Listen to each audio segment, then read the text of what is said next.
Bab 285 tumbuh melebihi ekspektasi. Bing sejak awal sudah curiga bahwa mata ketiga yang ada di dahi si Yingxia itu merupakan hasil dari teknik kultivasi iblis bumi.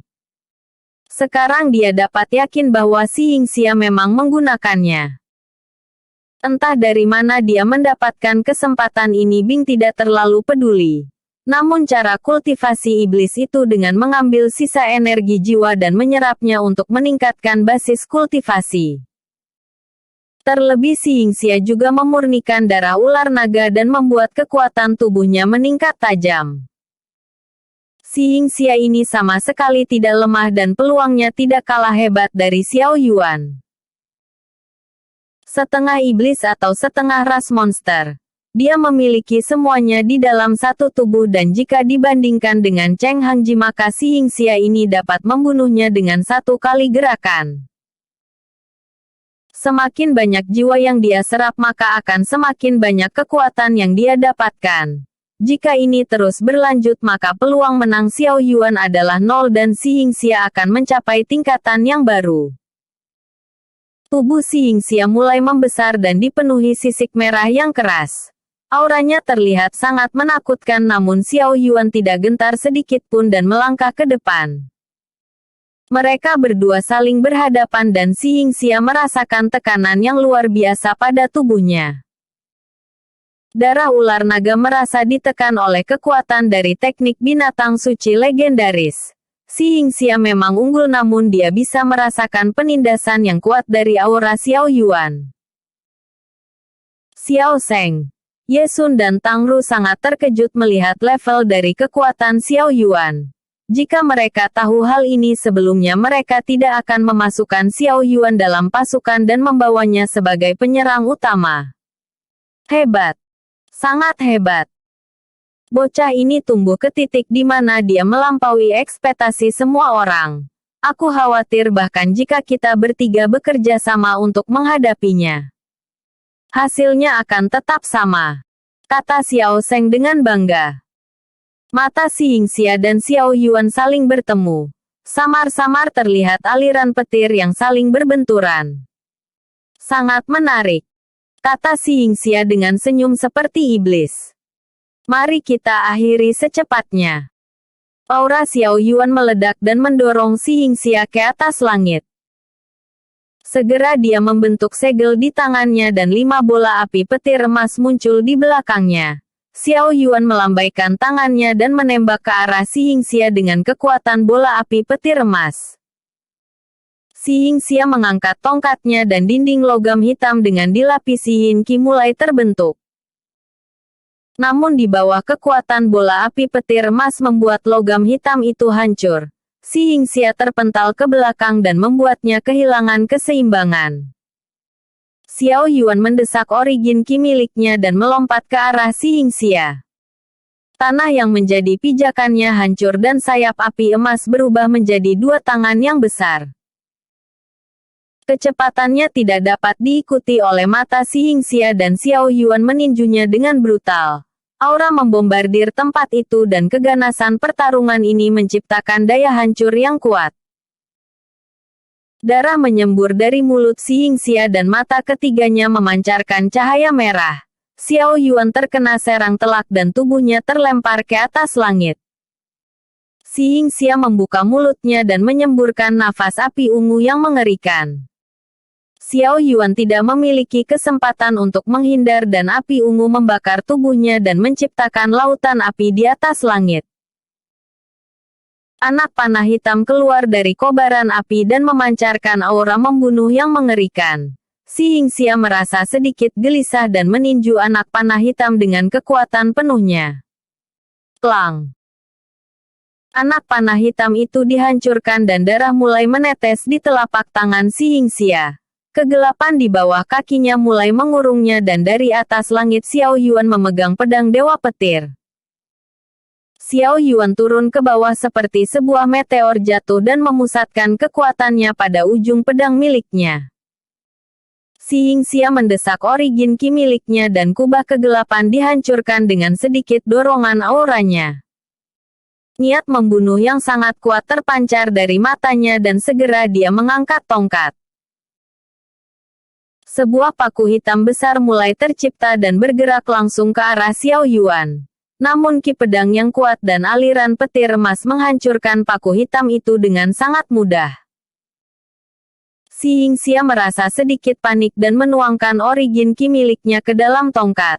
Mutiara hitam mulai berdengung dan si Yingxia menyapa ujung pedang Dewa Petir dengan tongkat mutiara miliknya. Krak, krak. Suara retakan terdengar sangat keras dan pedang Dewa Petir patah. Mutiara hitam itu meledak dan jiwa yang terkumpul di dalamnya mulai keluar memenuhi langit. Xiao Yuan sedikit terkejut dengan salah satu artefak berharganya hancur. Namun dia tidak memiliki waktu untuk memikirkannya dan memikirkan solusi selanjutnya. Sekarang, Xiao Yuan berteriak dengan keras. Bing keluar dari dalam liontin emas dan membuka mulutnya. Si Yingxia memang tidak bisa melihat Bing namun dia melihat sebuah pusaran hitam yang menelan semua jiwa yang keluar dari dalam mutiara hitam yang hancur. Bab 286 Kekuatan yang terbatas. Si Yingxia terlihat marah dan berkata, "Sialan. Apa yang sudah kau lakukan kepada jiwa yang sudah susah payah aku kumpulkan?" Xiao Yuan sendiri sudah merencanakan hal ini dari awal. Teknik Si Yingxia membuatnya bisa menyerap jiwa dan membuat kekuatannya semakin kuat. Satu-satunya jalan keluar adalah dengan menghancurkan mutiara hitam dan membiarkan Bing menyingkirkan semuanya. Jika bukan karena pengetahuan Bing yang sangat luas, Xiao Yuan mungkin akan menderita di bawah keganasan kekuatan Si Yingxia. Namun dia juga mendapatkan kerugian besar dan pedang Dewa Petir miliknya hancur.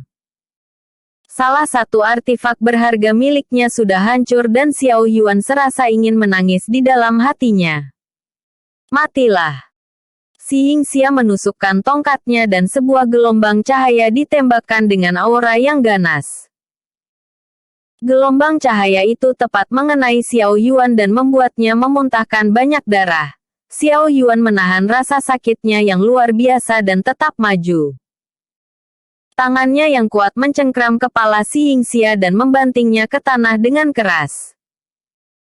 Xiao Yuan meninju Si Yingxia dengan brutal dan tidak memperdulikan luka di tubuhnya. Satu persatu pihak mereka berdatangan dan menyaksikan pertempuran ini dari jarak yang jauh. Ye Sun memperingatkan mereka untuk segera pergi menjauh dan tidak ikut campur. Melihat ketiga tuan yang terluka dengan parah membuat beberapa orang merasa ngeri dan mundur. Namun tidak sedikit orang yang ingin melihat pertarungan ini. Terutama pasukan bayangan yang berada di bawah perintah Xiao Yuan. Lei Yunting dan Qin Yue juga tidak bisa mengalihkan fokus perhatian mereka dan melihat pertarungan yang ganas ini. Mahkota yang cantik muncul di kepala Lei Yunting dan Zi mengirimkannya pesan lewat kesadaran ilahi Lei Yunting, "Putri. Apakah ini sudah waktunya untuk bergerak?" "Belum. Biarkan dia bertarung sampai akhir. Kita akan pergi dari dunia ini dan kembali ke tempat keluargaku. Namun aku tidak bisa terburu-buru dan menyelesaikan kewajibanku," kata Lei Yunting lewat pesan kesadaran ilahi. Selama putri bersedia itu sudah lebih dari cukup. Namun pria itu sepertinya akan kalah. Saya akui bahwa dia sangat kuat. Namun teknik yang kuat yang dia gunakan meminjam kekuatan dari aura dunia. Tubuh fisiknya masih belum cukup kuat untuk menopangnya dan hanya masalah waktu sampai dia jatuh, kata Zi dengan jujur. "Apakah ada efek sampingnya?" tanya Lei Yunting dengan cemas. "Tentu saja. Memurnikan dan menyerap adalah dua hal yang berbeda. Memurnikan bisa dianggap sebagai kultivasi dan membuat aura dunia perlahan menjadi ki. Namun menyerap aura dunia hanya bisa dilakukan oleh binatang suci kunpeng. Hal ini bisa disebut ki alam." Zi melanjutkan. Ki alam ini disimpan dengan paksa di dalam dantian. Penggunanya harus memiliki fisik yang kuat dan kontrol yang baik. Salah sedikit saja maka dirinya akan meledak menjadi gumpalan daging. Lei Yunting sangat terkejut mendengar Xiao Yuan mempelajari teknik yang sangat berbahaya. Lei Yunting tidak akan berani meragukan penilaian dari Zi dan jika benar maka Xiao Yuan mendapatkan efek samping yang berbahaya. Aura Si Yingxia meledak dan mata ketiganya menembakkan cahaya merah yang ganas. Xiao Yuan sedikit menggeser tubuhnya namun sinar cahaya merah membuat lubang di bahunya. Si Yingxia bangun dan menendang perut Xiao Yuan dengan keras. Sisik di tubuhnya perlahan berjatuhan namun tidak ada luka serius di tubuhnya. Xiao Yuan terseret ke belakang namun tetap berdiri dengan kokoh. Darah mengalir dari mulut dan hidungnya. Aura di tubuhnya perlahan mulai melemah. Namun sorot mata Xiao Yuan masih menunjukkan tekad untuk bertarung seolah dia hanya akan berhenti ketika dia sudah mati. Hahaha. Keadaanmu sungguh sangat menyedihkan. Peningkatan kekuatanmu yang tidak normal itu pasti memiliki batas waktu dalam penggunaannya dan memakan bayaran yang besar. Si Yingxia tertawa dengan gila. Xiao Yuan benci untuk mengakuinya namun apa yang dikatakan Si Yingxia merupakan kebenaran. Bing keluar dari dalam liontin emas dan berkata, "Apakah kau ingin mati? Cepat hentikan fase keduanya. Lebih dari ini tubuhmu akan hancur." Xiao Yuan tetap menjaga kesadarannya dan berkata dengan pelan, "Satu serangan. Aku akan mengeluarkan yang terbaik." Busur hitam muncul di tangan Xiao Yuan dan segera dia menarik tali busurnya. Anak panah hitam ditembakkan ke atas langit dan menciptakan aura kegelapan yang menutupi awan. Jiwa burung api petir emas keluar dari tubuh Xiao Yuan dan terbang ke atas langit. Lautan kegelapan perlahan menyatu dengan jiwa burung api petir emas dan auranya meledak. Jiwa burung itu terus berputar di atas langit dan aura kegelapan yang membungkusnya terlihat sangat kuat. Semua orang sangat terkejut dengan hal ini dan tidak bisa menahan kekagumannya. Momentum dari jiwa burung ini sangat mengerikan dan seolah bisa menghancurkan apapun yang ada di bawahnya. Bab 287 Kerusakan yang parah. Xiao Yuan mengangkat tangan kanannya dan benang hitam perlahan mulai terhubung dengan jiwa burung api petir emas miliknya. Bing yang melihat hal ini sangat terkejut dan tidak bisa menahan rasa kekagumannya. Xiao Yuan menggunakan jiwa burung api petir emas sebagai media untuk menampung kekuatan anak panah hitam. Kekuatan penghancur di atas langit mulai menyapu sekitarnya dan membuat ruang bergetar hebat. Perlahan burung itu turun dan berada di belakang Xiao Yuan dengan aura yang sangat menakutkan. Satu kepakan sayapnya dapat menciptakan gelombang kejut yang memaksa semua orang untuk mundur. Mata, hidung dan mulut mulai mengeluarkan darah. Xiao Yuan mulai merasakan beban yang besar. Namun dia tetap menjaga kesadarannya dan tersenyum puas. Lei Yunting dan Qin Yue merasa sedih dengan kondisi Xiao Yuan. Namun melihat tekadnya yang besar menghentikannya sekarang merupakan sesuatu yang terlambat. Zi sendiri dan semua orang di tempat itu mengakui bahwa kekuatan Xiao Yuan sangatlah gila. Bahkan auranya saja sudah membuat ruang di sekitarnya tidak stabil. Jika Si Yingxia terkena serangan ini maka mereka tidak yakin kalau Si Yingxia akan baik-baik saja. Si Yingxia menjaga jarak dari Xiao Yuan dan merasakan tekad yang besar di matanya. Kau benar-benar orang gila. Aku tidak pernah melihat orang gila sepertimu. Kita memiliki kekuatan yang hebat dan selama kita berdampingan bukan hal yang mustahil untuk menguasai dunia. Sebenarnya apa yang mendorong dirimu sampai melakukan hal nekat semacam ini? Xiao Yuan tersenyum lemas dan berkata, pengakuan. Aku berlatih sampai di tingkat ini bukan dengan tujuan menjadi penguasa ataupun membandingkan diri dengan orang lain. Dunia yang kau lihat itu tidak ada artinya di mataku. Aku ingin mendapatkan pengakuan bahwa aku tidak membutuhkan perlindungan dari siapapun. Biarkan mereka tahu bahwa aku memiliki kemampuan untuk mengejarnya di masa depan.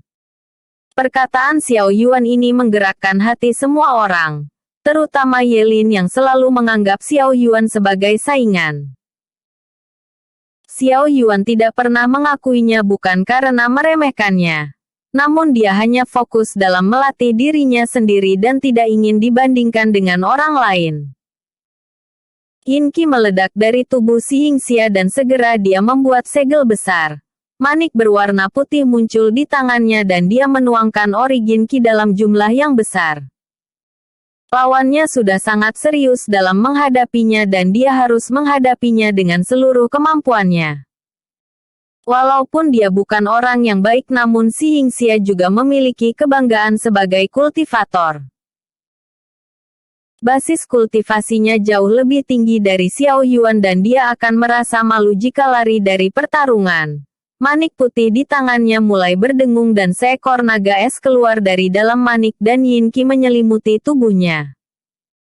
Aura dingin di tempat itu penuh dengan niat membunuh. Segera naga es itu maju ke depan ke arah Xiao Yuan dengan aura yang menakutkan. Yin Qi meledak dengan gila dan Si Yingxia mengeluarkan semua kekuatannya untuk menjawab tekad Xiao Yuan. Melihat hal ini Xiao Yuan mendesak origin Qi miliknya dan melesat ke depan. Dia meninju dengan keras dan jiwa burung miliknya melesat ke depan dengan kekuatan penghancur yang dahsyat. Boom! Kedua serangan ini saling bertabrakan dan dalam sekejap naga es hancur menjadi butiran es yang berjatuhan. Si Yingxia menjadi sangat panik dan mendorong semua origin Qi miliknya untuk menghindar. Bang! Jiwa burung itu terbang dengan sangat cepat dan setengah tubuh Si Yingxia hancur berantakan. Dia mengalami kerusakan besar dan hidupnya saat ini dalam keadaan bahaya. Jika bukan karena Xiao Yuan yang menghancurkan sumber kekuatannya yaitu mutiara hitam, dia akan dapat memulihkan keadaannya dengan mudah dan tidak akan menderita kerugian seperti ini. Darah menetes dari ketiga lubang dan aura dunia dipaksa keluar dari tubuh Xiao Yuan. Otot di tubuhnya mulai merasa kesakitan dan membuatnya berlutut di tanah. Kesadarannya menghilang dan Xiao Yuan jatuh pingsan dengan luka dalam yang parah. Jiwa burung kembali masuk ke dalam tubuhnya dan aura Xiao Yuan terlihat sangat redup. Tiba-tiba Lei Yunting berdiri di sampingnya dengan ekspresi yang sedih. Kau sudah melakukan yang terbaik. Sisanya serahkan kepadaku. Lei Yunting membantu Xiao Yuan untuk berbaring. Si Yingxia melihat kedatangan Lei Yunting dan tersenyum seperti iblis. Dia berniat untuk merebut tubuhnya dan melarikan diri dari tempat ini. Tubuhnya sudah hancur lebur di bawah keganasan kekuatan Xiao Yuan. Walaupun dia harus memulai dari awal tapi itu semua masih belum terlambat.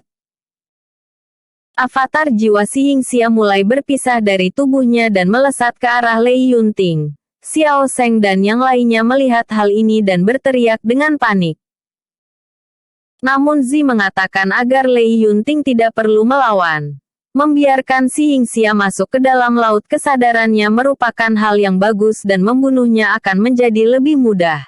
188 akhir dari Si Yingxia. Avatar jiwa Si Yingxia masuk ke dalam tubuh Lei Yunting dan merasa sangat senang. Sekarang selama dia merebut tubuh ini maka dia bisa melarikan diri dengan mudah. Si Yingxia berada di dalam laut kesadaran ilahi milik Lei Yunting dan terkejut. Dia merasakan laut kesadaran ilahi ini sudah bermutasi dan hal ini merupakan sesuatu yang sangat langka. Aura dingin di sana memberikan perasaan yang mengerikan dan Si Yingxia berpikir bahwa Lei Yunting memiliki sebuah tubuh dengan konstitusi yang khusus. Hahaha. Keberuntungan masih berada di pihakku. Tubuh wanita ini sangat cocok dengan Yin Qi milikku dan sepertinya aku mendapatkan keberuntungan besar. Si Yingxia tertawa dengan keras. Avatar jiwa Lei Yunting muncul tidak jauh dari tempat Si Yingxia dan berkata, sepertinya ada orang bodoh yang mencari kematian. Hahaha. Nona muda. Tubuhmu ini sangat sempurna. Lebih baik kau menyerahkannya dengan patuh dan mungkin aku tidak menghancurkan jiwamu. Kata Si Yingxia dengan bangga. Kekuatan jiwa Lei Yunting meledak dan mengejutkan Si Yingxia. Segel yang menahannya mulai terlepas dan Lei Yunting kembali ke tingkat origin lapisan kedua. Di luar aura Lei Yunting mengejutkan semua orang dan aura dingin menyapu ke segala arah. Mereka semua sangat terkejut melihat kultivasi Lei Yunting yang tiba-tiba mengalami lompatan yang bahkan melebihi Xiao Yuan. Bahkan orang terdekatnya sekalipun terlihat sangat kebingungan dan tidak tahu hal ini akan terjadi. Terutama Liu Zi dan Lei Li yang merupakan orang paling dekat dengan Lei Yunting. Mereka tahu Lei Yunting sangat berbakat tapi tidak berharap kalau bakatnya akan menembus surga itu sendiri. Kau berpikir kalau dirimu bisa merebut tubuhku. Tapi sayangnya kau tidak akan pernah bisa lari dan setelah kau melukainya apakah kau berpikir aku akan membiarkanmu tetap hidup? Kata Lei Yunting dengan dingin. Si Yingxia merasa sedikit panik dan jiwanya ditekan seolah dia menahan sebuah gunung besar. Di belakang Lei Yunting muncul jiwa burung Phoenix es dan aura dingin di sekitarnya membuat Si Yingxia ditekan oleh kekuatan yang gila. Jiwa binatang suci legendaris burung Phoenix. Ini. Bagaimana mungkin ada hal yang menantang surga seperti ini? Si Yingxia merasa ingin kabur dari tempat ini namun semua jalan sudah diblokir. Zi muncul di samping Lei Yunting dan berkata, Tuan Putri. Pelayan ini memiliki saran untuk mengurus sampah ini. Bicaralah dengan jelas. Lei Yunting tidak keberatan mendengar saran dari Zi. Membunuhnya akan menjadi hal yang sia-sia. Jiwa Phoenix es dapat membuatnya mengekstrak kekuatannya. Putri bisa melompat ke lapisan ketiga jika menyerap setengah jiwa ini dan sisanya putri bisa menyelamatkan pria yang putri cintai. Hal ini akan mengerikan banyak kerusakan di tubuhnya. Kata Zi dengan jujur. Jika aku memberikan semuanya kepada Xiao Yuan apakah dia akan sembuh? Tanya Lei Yunting dengan penuh harapan. Kerusakannya terlalu parah. Terlebih jika putri memaksakannya itu bukan sesuatu hal yang baik untuknya. Takutnya tubuh pria itu akan hancur dengan energi spiritual yang berlebihan. Jawab Zi dengan jujur. Lei Yunting mengangguk dan setuju dengan pendapat Zi. Si Yingxia yang tahu rencana mereka sangat panik dan berusaha untuk melarikan diri. Namun seberapa keras dia berusaha mendorong dirinya. Dia bahkan tidak bisa bergerak dari tempatnya. Jiwa burung Phoenix membuka mulutnya dan api putih menyembur keluar. Si Yingxia berteriak kesakitan dan jiwanya saat ini sedang dileburkan oleh api putih yang dingin. Setelah beberapa waktu Si Yingxia mati di bawah keganasan jiwa burung Phoenix dan gumpalan cahaya yang dipenuhi dengan spiritualitas melayang di dalam laut kesadaran ilahi Lei Yunting. Lei Yunting membaginya menjadi dua dan akan memberikan salah satunya untuk digunakan Xiao Yuan. Zi sedikit tidak senang dalam hal ini dan berharap agar Lei Yunting mau menyerap semuanya untuk dirinya sendiri. Namun setelah beberapa waktu bersama Lei Yunting, dia sudah mengenal sifatnya dengan baik dan pemuda di luar sana sangat berarti untuk dirinya.